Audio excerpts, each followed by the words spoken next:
whose booze intake upped during the pandemic? Yeah. For sure, down here in Florida. You guys fucking party it up. Like, people dance out here. Everywhere you turn, people are just like, tonight's gonna be a... And there's no music playing. People are just like, If you didn't develop a drug/drinking problem, I feel bad for you. This was the time. Most people I talked to last March were like, you know what, I'm just gonna kind of ease into this, you know? Maybe a couple a week, you know, tops. I want to come out of the pandemic better than when I went into it. It's my first pandemic. I know, it's crazy. I just have goals and dreams still, and I want to achieve them. But you do you, Christine. Like, you have a single, promiscuous outlook. Like, if you want to just, you know, that is your choice, bitch. I'm not gonna stand in your way. Everyone's just trying to figure it out for themselves, right? Guys throw caution to the wind, because we have, you know, guys think outside the box. It's, you know, I just think more fellas have, you know, alcoholic MacGyvers living inside of them than most gals, right? We're looking to take on challenges nobody asked us to. We get drunk and we're like, I could solve that. I could, dude. I'm actually more. Give me a challenge. I'm actually more productive when I drink. To be honest with you, you don't think I could put together a fucking bunk bed? Nobody said that, Matt. You brought that shit up out of nowhere, okay? I'm sure with time and instructions, you could put together a bunk bed, but we're already letting you drive, so why don't you focus on the road, motherfucker? And if we survive the crash, I'll talk bunk beds all night long. And where'd you guys meet? Was it a romantic, you know, setup? It was. It was, yeah? Did you online or live in the flesh? Live in the flesh. Good for you. Old school, huh? Oh, yeah. Did you remember your opening line? That's always a tricky thing for fellas, right? We get jammed up. About 5 years. Been about 5 years? Just had a baby. Just had a baby. Oh shit. Would you get the name of the baby picked out? I just had a baby. Oh, you just had a baby. Oh, so you already named it, safe to say? Yeah. 8 months later, I would hope it fucking responds to something. Hey! Hey! Why won't it look at us? Yeah, that's, to me, seems like the best part about having a baby is getting to name it, right? Like, I want to name it something silly, like diarrhea. And people were like, you name your baby diarrhea? I'm like, no, it's pronounced diarrhea. It's Latin, you dick.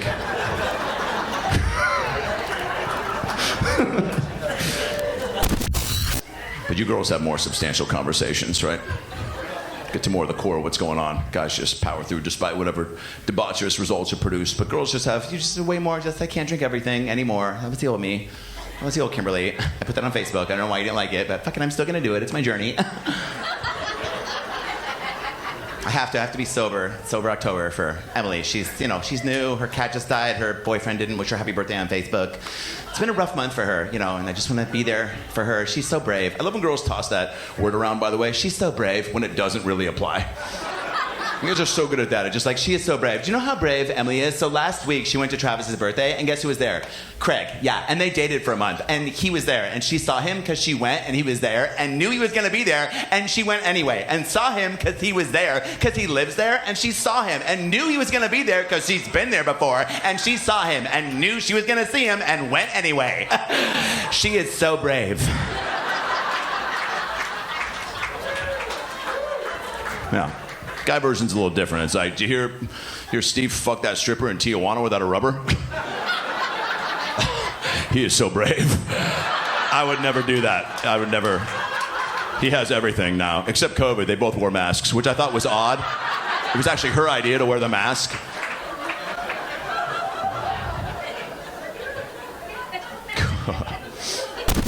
Those intros, fucking so, they get you hyped up. That's why it was so, depressing at the outcome. It was so short-lived because they get you so hyped up with that intro. It's long as shit. But they get you hyped up. I mean, it's like fucking. The fight was like 4 minutes. The intro was an hour and a half. They really know how to milk it. It's like, welcome to the main event. They give so many extra facts now. I think that's what adds to the length, right? Because they give like their fucking height and weight and where they're from, and then they just start giving personal facts to try to like really stretch it out to kind of make up for the lost time. It's like, welcome to the UFC main event. Fighting in the red corner, holding the professional record of 21 wins, 4 losses, standing at 5 foot 9 inches, 173 pounds, fighting from Dublin, Ireland. He has seen Shanghai Nights 15 times in the theater. His second favorite color is magenta. He never took the bus to school, but he fucked the bus driver, Conor McGregor.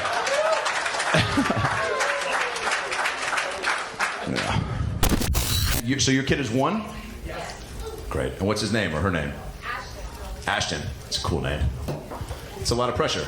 Because if Ashton is like one of those kids that's like, I don't believe in shoes, you're like, we fucked up.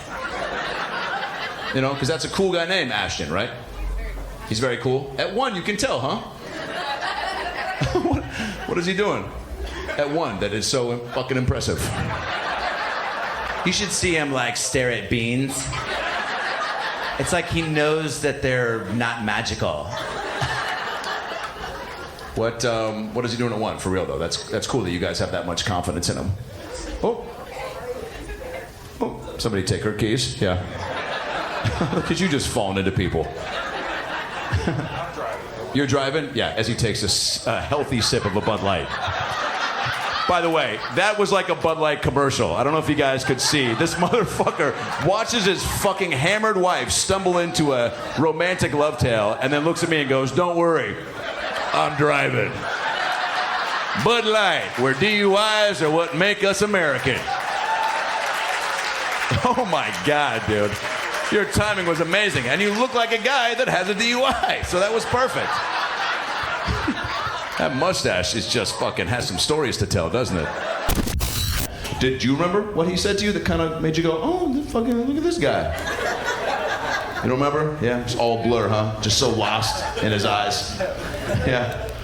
Just so mesmerized, you were like, I've always wanted to fuck Shaggy's stunt double. Stand up, motherfucker. Will you stand up for me real quick? Look at this motherfucker. Turn around. Like Zoink Scoob! Like I don't remember what I said to get in her pants, but it worked. That's right, Scoob. Fuck yeah, dude.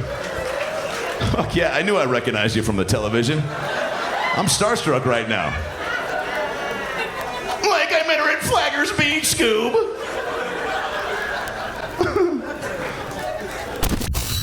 And where'd you guys all meet? Was it at a Panera or a brothel or a combo?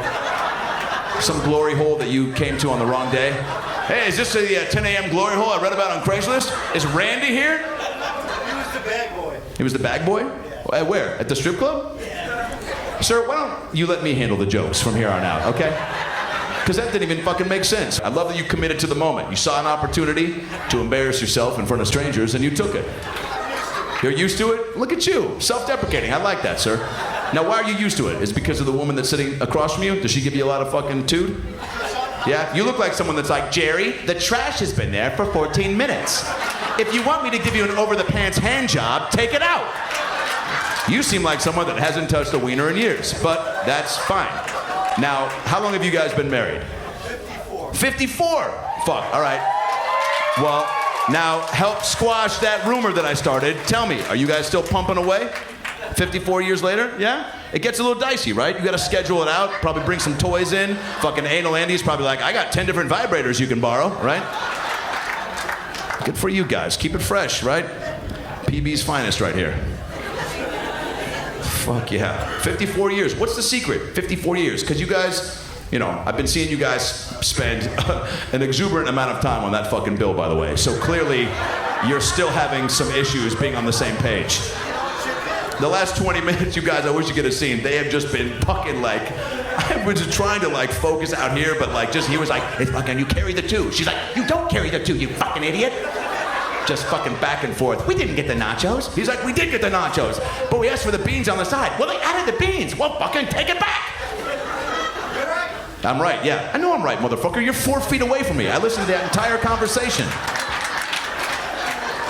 Jesus Christ. He's like, that's exactly what I said. It's like you were standing right next to me. My neighbors smoke a lot of pot. Jim and Ray, 2 of the sweetest gay dudes you'll ever meet. Late 50s, big potheads, sweet gay dudes. Just so sweet. They actually both clean carpets for a living, which is ironic. And yeah, some of you will get that joke on the way home. That's all right. That's kind of the thinker. I was like, is that really what you do? Because I'm going to put that in the act as soon as I find a stage. And Jim was like, nope, that's what we do. You call us up, we'll come on over and suck it all up. I'm like, I don't think you have to say it like that. You definitely don't have to phrase it like that, Jim. Just say that you clean carpets. The message is clear.